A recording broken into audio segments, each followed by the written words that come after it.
that in 2014, the University of Virginia conducted a study in which 67% of men and 25% of women preferred to give themselves an electric shock rather than sit alone in a room quietly for 15 minutes.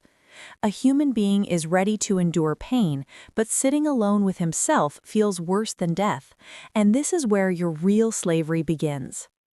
Sitting silently for just 10 minutes in an empty room, without a phone, without the internet, without any person, and without any sound, feels like a terrifying punishment.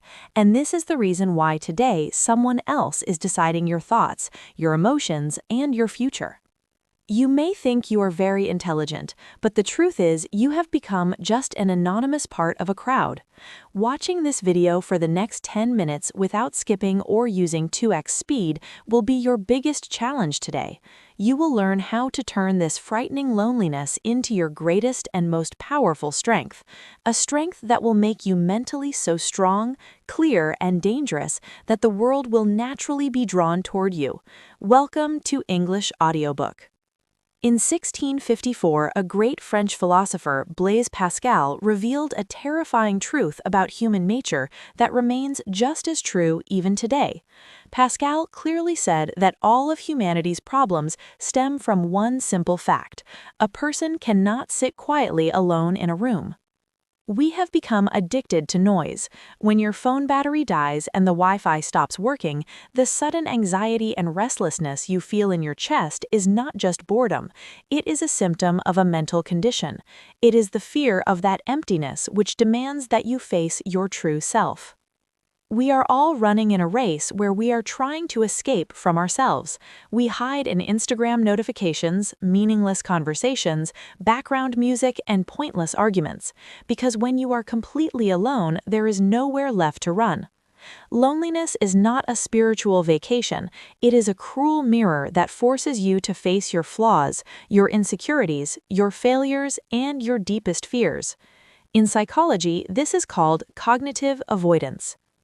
Understand it with a simple example. Imagine there is garbage rotting in a corner of your house. Instead of cleaning it, you spray a strong and pleasant perfume in the room. As long as you are around people or on social media, that perfume works, but the moment you are alone, the perfume fades away, and you are forced to face the stench of the garbage inside your own mind. Knowing yourself, looking within, is not a beautiful or peaceful experience. In the beginning, it is ugly, frightening, and painful. You are forced to face those mistakes for which you have blamed others your entire life. You realize how you wasted your valuable years seeking approval from others. But remember, the person who can endure this mental pain and discomfort, who does not look away from this mirror, is the one who breaks free from the matrix in which the rest of the world is blindly trapped. Now, think for a moment, are your thoughts really your own? The great philosopher Søren Kierkegaard said something deeply piercing: "The crowd is untruth." The moment you become part of a crowd or a group, you lose your truth and your personal responsibility. The crowd makes you a coward. It makes you mentally weak. Today, the crowd is not just on the streets, it exists inside your phone screen. When you cannot tolerate loneliness, you adopt any foolish ideology just to feel like you belong to a group. You repeat news, memes, and others' opinions like a parrot, and confidently believe they are your own thoughts. You become part of an echo chamber, a closed, suffocating space where only voices like yours bounce back to you, creating the illusion that the whole world thinks the same way. There is a cult classic Hollywood film, American History X. The main character, Derek, is a leader of a radical, hate-filled group. His mind is completely brainwashed by the group's ideology. But the real transformation begins when he goes to prison.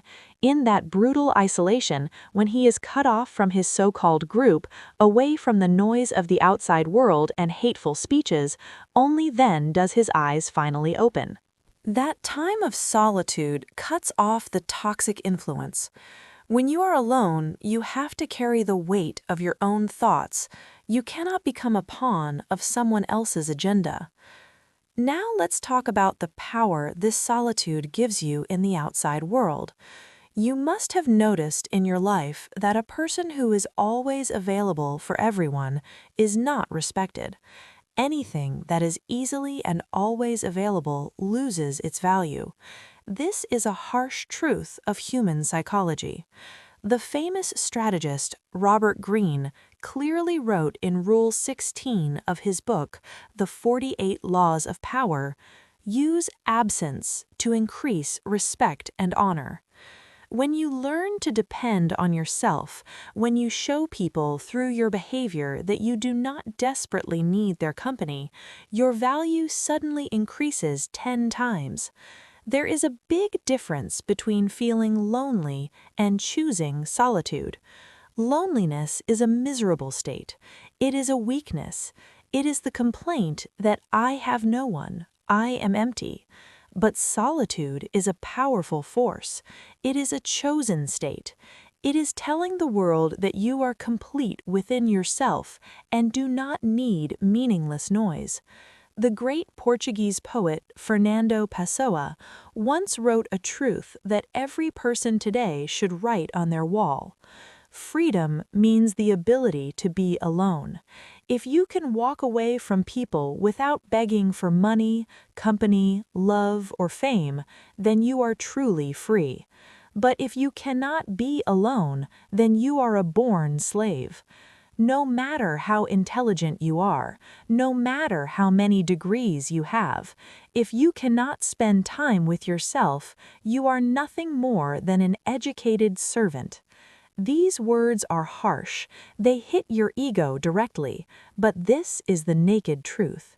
Your need to always be surrounded by people, to constantly reply on WhatsApp, is making you their slave. When you master solitude, you teach people, without saying a word, that your time and your presence have immense value. Now, the biggest question is, how do you break this chain of mental slavery? How do you turn this loneliness into your sharpest and most dangerous weapon? We have to live in this real world, work in this society, but remain untouched by its noise. To achieve this power, you must apply a strict rule in your life starting today. Call it enforced isolation. Out of 24 hours, give just 1 hour to yourself. No compromise. In these 60 minutes, there will be no phone, no book, no podcast, no background music, and most importantly, no other person around you. Only you, an empty room, and your thoughts.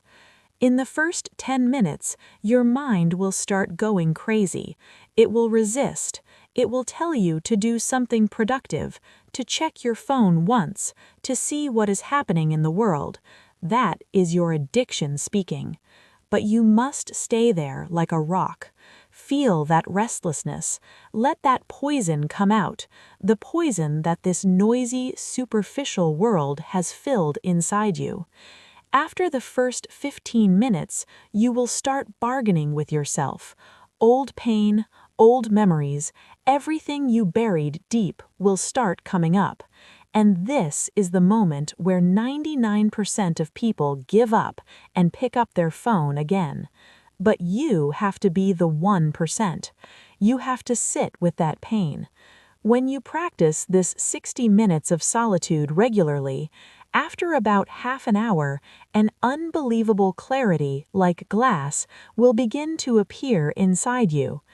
MRI scans show that the gray matter increases in the part of your brain that controls emotions and stress. For the first time, you will start understanding what your real goals are and which thoughts were forced into your mind by society. You will realize that the problems you thought were huge are actually nothing. Loneliness is not a punishment you need to escape. It is the burning furnace of greatness where your thoughts, your personality, and your existence are forged into steel. People who live in noise, always surrounded by others, will always remain part of the crowd controlled by someone else. But the person who has the courage to sit alone in a silent room and face his own darkness, that person truly rules himself and the world. If you have the courage, starting today, to endure that 1 hour of strict solitude, then write just one word in the comments: I am ready. I want to see how many people in my audience are part of that top 1% who do not run away from themselves. From today, you have started your 60 minutes of solitude. This is your first victory. But what should you do while sitting alone? How do you clean this garbage in your mind? Watch the next video on 5 boring habits. In it, I have shared those boring but proven methods that will sharpen your focus like a laser within 14 days. Without this brain reset, your solitude will remain just a punishment. Click now and take your next step. See you in another powerful, practical, and life-changing video. Thank you very much.